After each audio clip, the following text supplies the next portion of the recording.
सकाळी उठल्या उठल्या माझी धावपळ चालू होते. फिल्म सिटीला वेळेत पोहोचणं माझ्यासाठी महत्त्वाचं असतं. मी वेळेचा एकदम पक्का असणारा एक अतिशय यशस्वी चित्रपट कलाकार आहे, असा जर तुमचा समज आला असेल तर तो साफ चुकीचा आहे. मी आहे एक स्ट्रगलिंग ॲक्टर. शिक्षण आणि पूर्ण सोडून चित्रपटात नाम कमवायचं अशा महान ध्येयाने प्रेरित होऊन मी घरच्यांना काहीही न सांगता मुंबईला पळून आलो. त्याला आता 10-1 वर्ष होऊन गेली. आता खरं तर ते ध्येय पार धुळीला मिळाले. उरली ती फक्त आजच्या जेवणाची चिंता. उद्याचाही फारसा विचार करणं आता बाजूला ठेवलंय.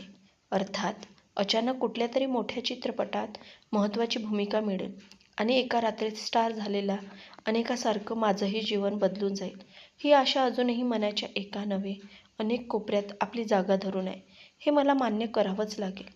नेहमीसारखाच आजही लवकर आटपून मी माझ्या खोलीतून बाहेर पडलो. स्टेशनवर आलो आणि लोकल पकडली. बघूया आज एखाद्या चित्रपटात एखादा गर्दीतला माणूस म्हणून तरी रोल मिळतोय का. खरं तर आता मी थोडीशीही त्या पुढची पायरी गाठली आहे. पण होते काय की त्यामुळे माझ्या पुढची अडचण कमी व्हायच्याऐवजी वाढली आहे. नुकत्याच प्रदर्शित झालेल्या एका चित्रपटात मला बऱ्याच वेळ पडद्यावर वावरण्याची संधी मिळाली. काही निवडक वाक्येही माझ्या तोंडी होती. पण त्यामुळे आता अगदी गर्दीतला माणूस असं काम मला शोभणार नव्हतं आणि त्या एका चित्रपटाएवढं काम प्रत्येक वेळी कुठून मिळणार.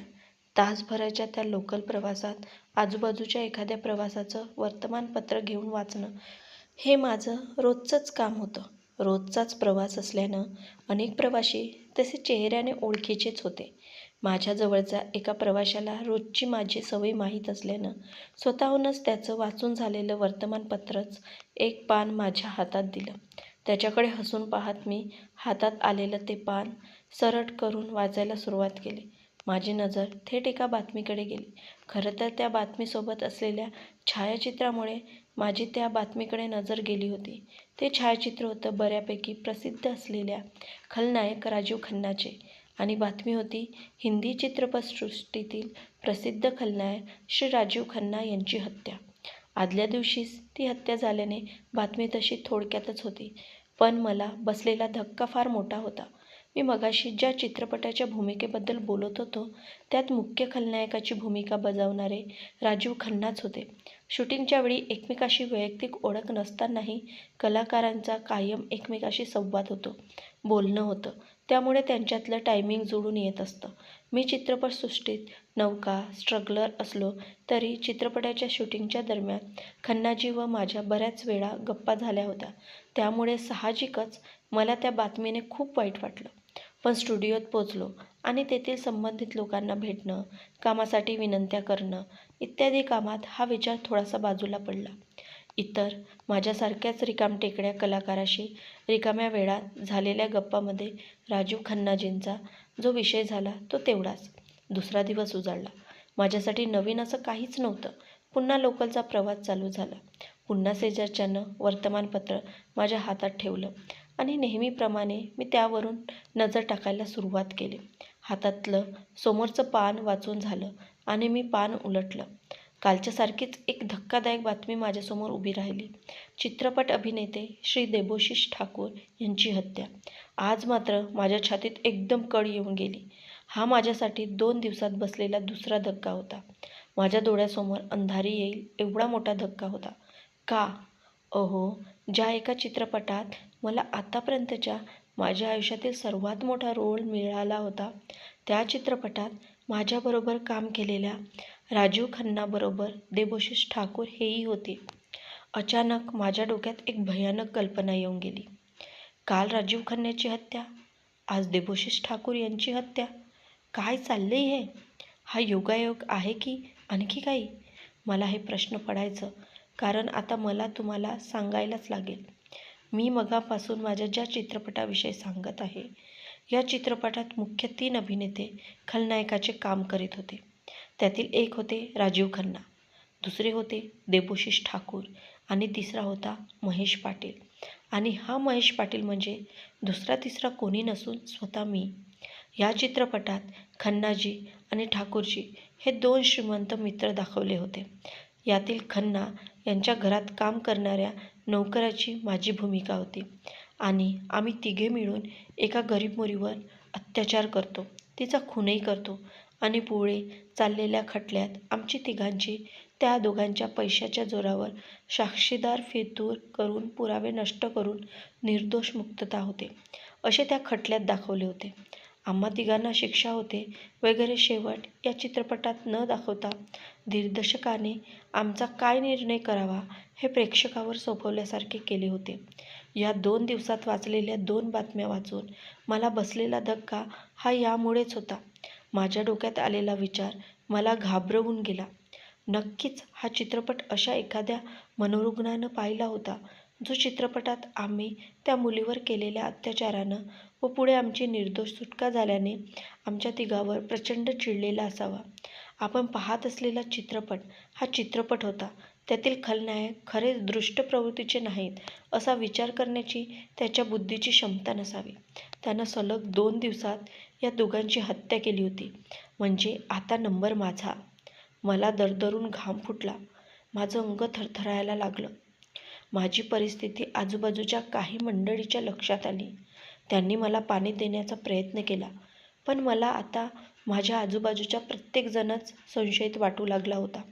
लोकल थांबताच मी कसाबसा स्टेशनच्या प्लॅटफॉर्मवर उतरलो. भीतीनं गलितगात्र झालेल्या असतानाही माझी सर्व शक्ती एकवटून मी पलीकडच्या प्लॅटफॉर्मवर पोचलो.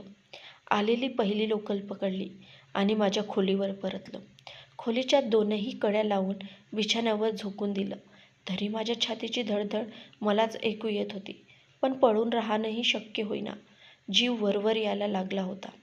घराबाहेर पडायची प्रचंड भीती वाटत होती, पण पडल्याशिवाय पर्याय नव्हता. मी बाहेर पडलो आणि जवळजवळ धावतच जवळची पोलीस चौकी गाठली. मी राहत असलेला भाग तसा फारसा गर्दीचा नव्हता, त्यामुळे पोलीस चौकीतही फारसं कोणीच नव्हतं. इन्स्पेक्टर साहेबांना माझा चेहरा पाहूनच काहीतरी भयानक घडलं असावं असा अंदाज आला. त्यांनी मला बसायला सांगितलं आणि त्यांच्या जवळच्या पाण्याचा ग्लास माझ्यापुढे ठेवला. मी आधीच घरी भरपूर पाणी प्यायलो होतो, त्यामुळे तो नाकारून मी भराभर 2 दिवसातल्या घडलेल्या त्या घटना आणि माझा मी जोडलेला त्यांच्याशी संबंध इन्स्पेक्टर साहेबांना सांगितला. इन्स्पेक्टर साहेबांनी मला शांत करण्याचा प्रयत्न केला. माझी तक्रार नोंदवून घ्यायला हवालदार साहेबांना सांगितलं आणि मला घरी जायला सांगितलं. मी अर्थातच त्याला नकार दिला.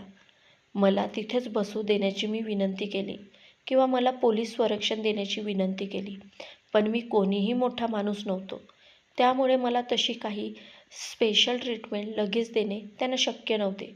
तरीही त्यांनी माझ्याबरोबर ताबडतोब एक पोलीस शिपाई पाठवला आणि त्यास माझ्या घरापर्यंत मला सोबत करायला सांगितले.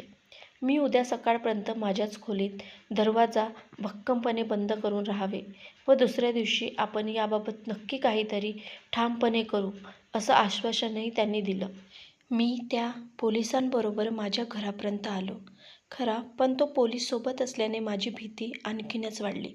एकतर माझ्या परिसरातले मला ओळखणारे अनेक लोक माझ्याबरोबर एक पोलीस पाहून अधिकच रोखून माझ्याकडे पाहू लागले आणि माझी परिस्थिती अशी होती की त्यातील कोणाशीच काही बोलायची माझी मनस्थिती नव्हती.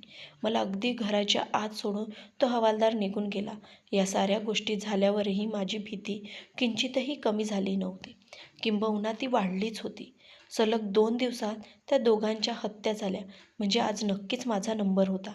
उद्याच्या वर्तमानपत्रात माझी बातमी. मी चित्रपटसृष्टीत अजिबात प्रसिद्ध नसलो तरी हत्या झाली म्हणजे बातमी येणारच. आज कोणाला तरी बरोबर झोपायला बोलवावे का? मी खूप नावे डोळ्यापुढे आली, पण कुणालाच बोलवावे वाटेना. शिवाय त्या कोणाला आत घेण्यासाठी दार उघडलं आणि त्याच्याबरोबर तो खुनीच आत शिरला तर? प्रत्येक क्षणासह मनावरचा ताण वाढतच होता. अंगाला सुटणारा घाम काही थांबत नव्हता. तहान, भूक लागणं तर अशक्यच होतं. मी तसंच बिछाण्यावर अंग टाकलं. बहुधा रात्रभर मी जागाच होतो. काही क्षण झोप लागली असेल तर माझं मलाच कळलं नाही. सकाळ झाली, अजूनही मी जिवंत होतो, म्हणजे आजच्या पेपरमध्ये माझी बातमी येणं शक्यच नव्हतं. या विचारानं मला जरा हायसं वाटलं. मी खिडकीतून बाहेर नजर टाकली. संपूर्ण पॅसेजमध्ये कोणीही उभं नव्हतं. शेजारच्या चव्हाणाच्या घराबाहेर पेपर पडला होता अजून 6:30 वाजले होते. म्हणजे अजून अर्धा एक तास तरी तो पेपर त्यांच्या घरात जाणार नव्हता. पॅसेजमध्ये नक्की कोणी नाही याची पुन्हा खातरजमा करून मी हळूच माझं दार उघडलं आणि अगदी चटकन चव्हाणाच्या दारात असलेला पेपर उचलून पुन्हा माझ्या खोलीत येऊन दाराची कडी लावून टाकली.